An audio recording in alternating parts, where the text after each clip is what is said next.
Sir, Munirathna ಅವರು ಜಾತಿ ನಿಂದನೆ ಬಗ್ಗೆ ನೀವೇನು ಹೇಳ್ತೀರಿ ಸರ್? ಇಲ್ಲಿ ಸ್ಪಷ್ಟವಾಗಿ ಕಾಣುತ್ತೆ, ಬಡವರಿಗೆ ಒಂದು ನ್ಯಾಯ, ಶ್ರೀಮಂತರಿಗೆ ಒಂದು ನ್ಯಾಯ ಅಂತ ಹೇಳ್ಬಿಟ್ಟು.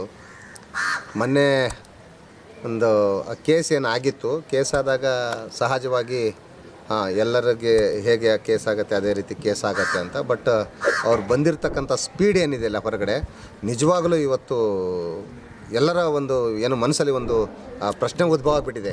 ಯಾಕೆ ಬಡವರಿಗೆ ಬೇಲೆ ಸಿಗಲ್ಲ ಅಂಥದ್ದು ಈ ಜಾತಿ ನಿಂದನೆ ಕೇಸ್ಗಳಲ್ಲಿ ಬೇಲ್ ಸಿಗಲ್ಲ, ಬೇಲಿಗೆ ಪರದಾಡಬೇಕಾಗತ್ತೆ. ಆಮೇಲೆ 3 ತಿಂಗಳ 4 ತಿಂಗಳ ಮನೆ ಬಿಟ್ಟು ಓಡಾಡ್ತಿರ್ತಾರೆ. ಅಂಥದ್ದು ಇವತ್ತು ಬರೀ ಕೇವಲ 2-3 ದಿವಸದಲ್ಲಿ ಅವ್ರು ಬೇಲ್ ತೊಗೊಂಡು ಬಂದಿದ್ದಾರೆ ಅಂತಂದರೆ ಈ ಬಡವರಿಗೊಂದು ಶ್ರೀಮಂತರಿಗೊಂದು ನ್ಯಾಯನ ಅಂತೇಳ್ಬಿಟ್ಟು ಒಂದು ಕಡೆ ಇದಾಗತ್ತೆ. ಬಟ್ ಇವನೊಬ್ಬ ಕ್ರಿಮಿನಲ್ಲು, ಇವರನ್ನು ನಾವು ಜನಪ್ರತಿನಿಧಿಗಳು ಅಂತೇಳ್ಬಿಟ್ಟು ಒಪ್ಕೊಳ್ಳುವಂಥ ಅಸಹಾಯಕ ಸ್ಥಿತಿ. ಆಮೇಲೆ ಈ ಸಂವಿಧಾನದ ಆಶಯದ ಅಡಿಯಲ್ಲಿ ನಾವು ಕೆಲಸ ಮಾಡ್ತೀವಿ ಅಂತೇಳ್ಬಿಟ್ಟು ಪ್ರಮಾಣ ವಚನ ಮಾಡಿ ಬಂದಂಥವ್ರು ಜನಪ್ರತಿನಿಧಿಗಳಂತ ಒಪ್ಕೊಳ್ಳೇಬೇಕು ಶಾಸಕರಂತ.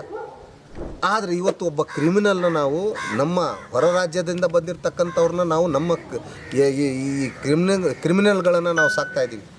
ಏನು ಎಲೆಕ್ಷನ್ ಟೈಮಲ್ಲಿ ಹೇಳಿದ ಕನ್ನಡಿಗರಿಗೆ ಹೊಡೆದಾಕ್ರಿ ಅಂತ ಹೇಳ್ಬಿಟ್ಟು, ಆದ್ರೂ ಅವ್ರನ್ನೇ ಗೆಲ್ಲಿಸಿದ್ರು ಮತದಾರ ಪ್ರಭುಗಳು. ಅದು ಏನು ನೋಡಿಬಿಟ್ಟಿದ್ದಾರೆ ಏನೋ ಗೊತ್ತಿಲ್ಲ. ಆದರೆ ಇವತ್ತು ನಮ್ಮ ಜನ ಈ ಆಮಿಷಗಳಿಗೆ ಒಳಗಾಗಿ ಇಂಥ ನಾಲಾಯಕ್ಗಳನ್ನು ಜನಪ್ರತಿನಿಧಿಗಳು ಅಂತ ಹೇಳ್ಬಿಟ್ಟು ಒಪ್ಕೊಳ್ಳುವಂಥ ಸ್ಥಿತಿ ಬಂದುಬಿಟ್ಟಿದೆ ಈ ನಾಡಿಗೆ.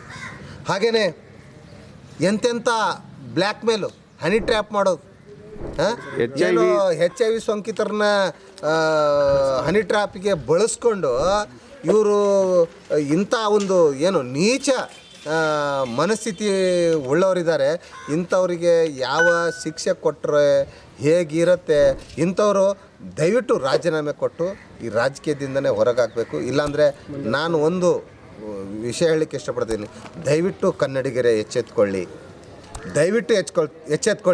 ಇಂಥ ನಾಲಾಯಕ್ಗಳನ್ನು ಗಡೀಪಾರು ಮಾಡಿರಿ ಅಂತ ಹೇಳ್ಬಿಟ್ಟು ನಾನು ಕೈ ಮುಗಿದು ಕೇಳ್ಕೊಳ್ತೀನಿ. ಇಲ್ಲಾಂದರೆ ನಮ್ಮ ರಾಜ್ಯದ ಭವಿಷ್ಯ ಇಲ್ಲ.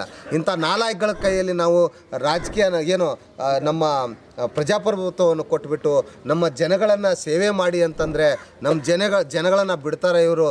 ಎಂತೆಂಥ ಪ್ರಭಾವಿಗಳನ್ನು ಎಂತೆಂಥ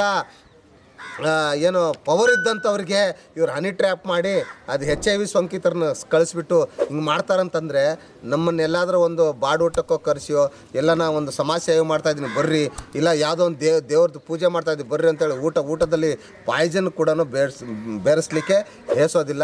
ಇಂಥ ನಾಲಾಯಕ್ಗಳನ್ನು ದಯವಿಟ್ಟು ಗಡೀಪಾರು ಮಾಡಬೇಕು.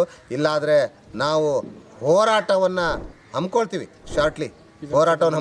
ಮತ್ತು ಎಚ್ಚರಿಕೆಯನ್ನು ಕೊಡ್ತಾಯಿದ್ದೀವಿ. ಮತ್ತು ವಿಧಾನಸೌಧನ ಕೂಡ ಮುತ್ತಿಗೆ ಹಾಕ್ತೀವಿ. ಹಾಗೆ ದಯವಿಟ್ಟು ಕನ್ನಡಿಗರೇ ಎಚ್ಚೆತ್ಕೊಳ್ಳಿ. ಎಷ್ಟೋ ಕನ್ನಡ ಪರ ಸಂಘಟನೆಗಳು, ಹೋರಾಟಗಾರರಿದ್ದೀರಿ, ಯಾಕೆ ನೀವು ಮೌನವಾಗಿದ್ದೀರಿ ಗೊತ್ತಿಲ್ಲ, ದಯವಿಟ್ಟು ಧ್ವನಿ ಎತ್ತಿ ಅಂತ ಹೇಳ್ಬಿಟ್ಟು ಈ ಸಂದರ್ಭದಲ್ಲಿ ಕೇಳ್ಕೊಳ್ತಾ ಇದ್ದೀನಿ.